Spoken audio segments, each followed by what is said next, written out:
The event that we know as the Christmas Truce didn't actually happen.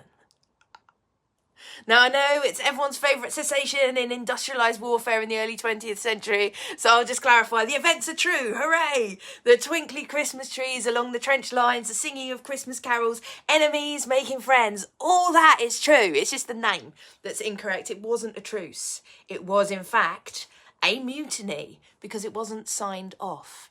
Now, no permission had actually been granted for the activities on Christmas Day. No one in authority had signed off carol singing and the making friends with enemies and the playing of a football match with them on Christmas Day. No one had popped into Field Marshal Douglas Haig's office and said, "Excuse me, sir, do you think you could sign this off? It's a request by the troops to play a football match against the Germans on Christmas Day."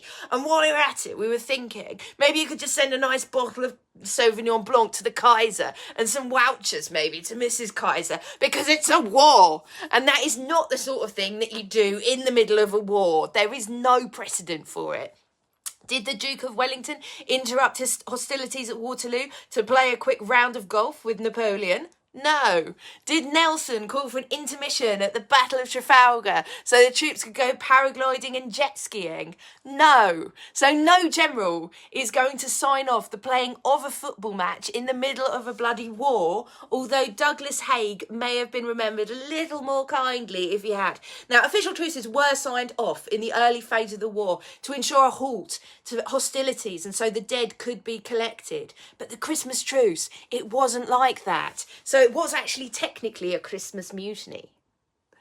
So why do we know it as the Christmas Truce? Well, the answer is, of course, spin. Now, the Christmas Mutiny was reported in the papers as a Christmas Truce for the sake of public morale, and because the papers had been requisitioned, as is the case in wartime, by the government for propaganda purposes, as was echoed by Private Charles Jackson, a sentiment that was echoed by Private Charles Jackson in a letter he wrote 1914, just after Christmas. The trenches were apparently all peace and love on Christmas Day. Well, our sergeant got shot in the arm. So don't believe everything you read in the papers. Part of the enduring myth of the Christmas Truce is the fact it has a chocolate boxy charm. Romantic Christmas Truce with its football match in the snowy wartime wonderland. It's the sort of thing you can render into watercolour and use to flog boxes of Quality Street. Christmas Mutiny chocolates sounds like the sort of chocolate you might eat if you bunked off spending Christmas with relatives that you didn't particularly like and you just did whatever you wanted on Christmas Day. You stayed at home, you watched TV, you just stuffed your face with a box of Quality Street that you didn't have to share with anyone, that was emblazoned with a beautiful picture of German and British troops playing football and their generals waiting to present the winners with a lovely gift wrap piece of land. 2014 Christmas Truce advert for Sainsbury's would have looked a little bit different as well if it had been a Christmas Mutiny advert. Obviously, the setup would have been exactly the same, with soldiers from both sides meeting in no man's land and coming together. A Mutiny advert, however, would have featured something that was a feature of 19th century warfare: looting. Soldiers, German and British, divided by language but united by a desire to shoplift from Sainsbury's and not be machine gunned by their own side for deserting, which of course would have made an even better World War I themed Christmas advert.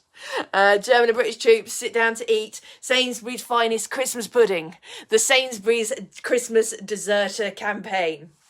Another thing that isn't talked about is the fact that there's a lot of love in war. The official term, when it's weaponised, is camaraderie, but it's still love, and it's a very lawless element. I mean, it's meant to stay in your trench, it's meant to create unity between your troops, but if you're not careful, as in 1914, it can spill out, turning what was a perfectly good war into an Anglo-German potluck party, with people developing basically Anglo-German bromance and catching feelings for each other, and where would that all end? You'd have to wait for the people to fall out of love again in order to start fighting, which could actually work very well, because then they'd have a real reason to start hating each other.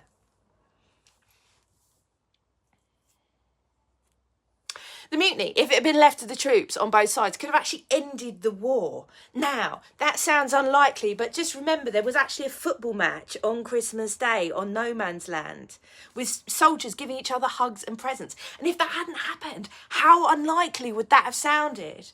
And maybe the people in charge could have turned the Christmas truce or mutiny into a Christmas armistice instead of just spinning it into one. And then everyone could have been home, if not in time for Christmas, then in time for that weird bit between Christmas and New Year.